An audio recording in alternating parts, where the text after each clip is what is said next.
Ikarus was the first aircraft manufacturer in Yugoslavia, established in 1923 in Belgrade, Serbia, taking the name of Ikarus not for his fall, but for how he made man's eternal dream of flight come true. For being the first aircraft manufacturer in the country, and even the region, they got off to a good start, developing a trainer float plane for the Yugoslav Royal Navy, the Brandenburg. The production model being called the Ikarus SM, meaning School Navy, with 42 examples being made. They went on to make more aircraft for the Yugoslav military, mostly trainer aircraft. As the 50s rolled around, the future of aviation being jets was clear, and Yugoslavia wanted to make their own. Their first, the Ikarus 451M, flew in 1952. It was designed by Drugog Bezlin.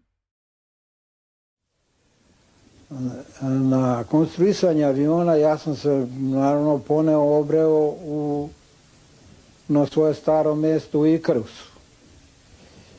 I svi ostali konstruktori koji su pre toga bili, mi smo se skupili onda na neki način da svak nastavi svoje konstruktorsko delatnost. Ja sam nastavio sa realizacijom onog započetog aviona u ležećem stavu, gde su bile izgrađena dva aviona drvene konstrukcije i nastavili smo ispitivanje mogućnosti povećanja izdrživosti pilota u ležećem stavu kao potvrda i and impressively broke a record with a later model, the S-451MM Matica, setting an airspeed record.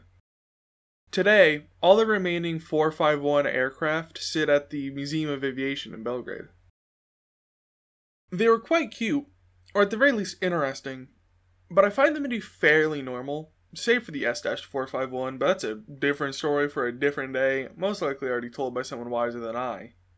But Bezlin's next project was quite a bit different. Officially known as the Ikarus 452-2, it was a tiny thing, spouting just 1,100 kilograms of weight, 5.25 meter wingspan, 5.97 meter length, and 1.77 meter height. I am actually taller than this aircraft. It carried two vertically stacked Turbomeca Palace engines, producing a maximum of just 330 pounds of force each, for an aircraft total of 660 pounds of force. Its armament was equally small, with just two 12.7mm heavy machine guns. It featured swept wings, which were a practically new concept at the time. There were some aircraft that experimented with them, but there was no practical use until the jet age, with the first and only model built made to primarily test such wing design. The Ikarus 452 took flight on the 24th of July 1953, with footage of its takeoff actually surviving. Avion je ispitivan u vazduhoplovnom opitnom centru u Batajnici, a prvi let je izvršio probni pilot Tugomir Prebeg maja 1953. godine. Unfortunately, the aircraft itself didn't. In a later flight, piloted by Tugomir Prebeg, there was a problem with the fuel supply system while in flight, causing the engines to cut out and the pilot to crash unsafely in a cornfield. With their airframe gone, they decided to refine their design. Disappointed by the speed with just two engines, they wanted the next version to have three, and replaced the armament with one 12.7mm heavy machine gun and one 20mm Hispano-Suiza HS-404 cannon. This design was referred to as the 452-3.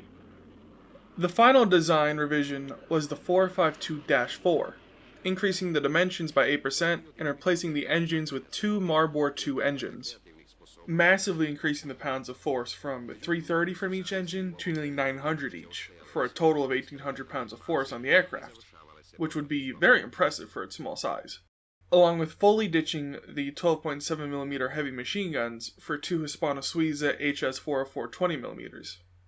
Though the 452 and other Yugoslav aircraft of the time were primarily a testbed for experimental designs, the 452M's planned role was to be a light interceptor. But unfortunately, none of these new variants ever left the drawing room floor, with the project being scrapped. At the time, the Yugoslav Air Force was receiving American aircraft such as the Republic F-84G Thunderjet, and the Yugoslav aviation industry more or less moved away from developing jets. But it was not all a waste. Yugoslavia decided to relocate Serbian industries, including parts of Ikarus, moving much of the company's aviation division from Belgrade, Serbia to Mostar, Bosnia and Herzegovina, creating a new company, SOCO. SOCO, having been made up of former Ikarus engineers, went on to make Yugoslavia's first mass-produced jet, the SOCO G2 Galeb, a replacement for the US's T-33 Shooting Stars, with knowledge garnered from these past projects.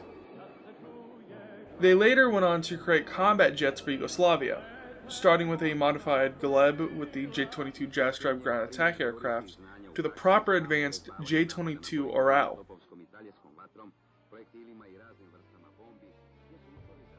Ikarus and the engineers were not a fan of the choice by the government to remove their aviation industry, but they went along anyway. With the dissolution of pretty much all of Ikarus's aviation field, they went on to focus on buses, where they continue today under the name Ikarbus, while SOCO went defunct in the 90s. It seems SOCO took Ikarus's wings and flew too close to the sun.